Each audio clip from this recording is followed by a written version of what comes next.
And we're going to begin this hour with the latest on this morning's breaking news on the pandemic.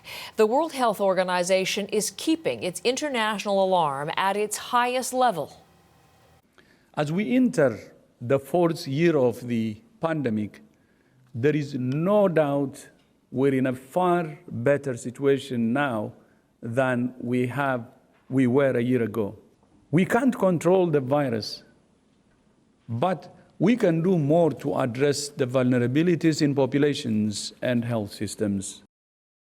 That is Dr. Tedros, the Director General of the WHO, and part of his statement from earlier this morning. Peter Cowan has been covering this throughout the morning for us, and I appreciate that, Peter. So the most important headline from all of it is not stepping away from the highest level of alert. It still is a global health emergency. What exactly is the WHO saying, and why is it sticking to that declaration? Heather, it is in fact exactly 3 years since it was first declared that global emergency, and they're saying that while the situation has improved, especially in places like Canada where lots of people are vaccinated and the disease has been much more stable, that's not the same situation around the world. In fact, one of the stats that they pointed to was the fact that over the last 8 weeks, 170,000 people globally have died from COVID-19, and that's just the official numbers. They're saying the actual number is likely a whole lot higher than that. And so that was, one of the factors that they were taking into account here. There was some good news in all of this. There have been 13 billion doses of COVID vaccine that have been handed out around the world. Almost 90% of healthcare workers have received at least 2 doses.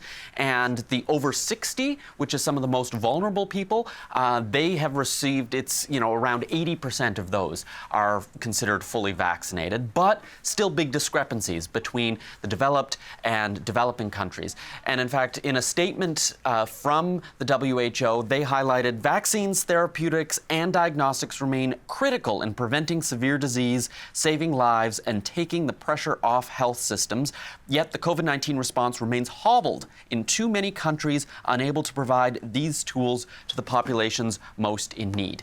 And when you take a look at the disease around the world, places like China just saw a big uptick as they opened up. Fortunately, some of those numbers are coming down, but it shows just how quickly it's a bit of a roller coaster for how the disease can progress around the world, Heather. You cited that statement, and it's an extensive one with the criteria it evaluated in making the decision to stay at this highest level of alert. Lots of interesting recommendations as well, and an emphasis on the world being at an inflection point, a transition point, and the risks of not really following good practices and recommendations. What exactly does it hope changes with this statement, Peter?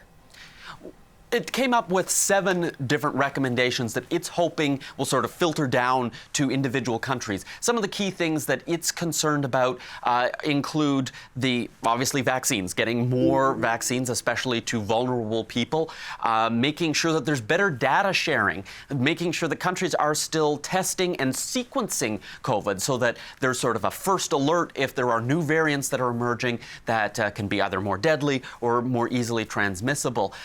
And the WHO can make these recommendations, but when it comes to the actual changes, how does this filter down to the countries? Dr. Christopher Labos here in Canada said, it's really more just recommendations. We're going to make specific decisions about, how we roll out the vaccines, how often we recommend boosters, based on the situation on the ground. If things stay stable, we steady as she goes. If things worsen, then we have to change. So what we are going to do doesn't really depend on what the WHO says. The WHO is really there for coordinating the international response, not for dictating our own internal domestic policies, which are going to be driven by what happens here domestically in Canada. So message there that, individual countries will kind of take these global recommendations from the WHO and figure out how they want to implement them locally, Heather. Peter, thank you very much. Peter Cowan with us from St. John's today.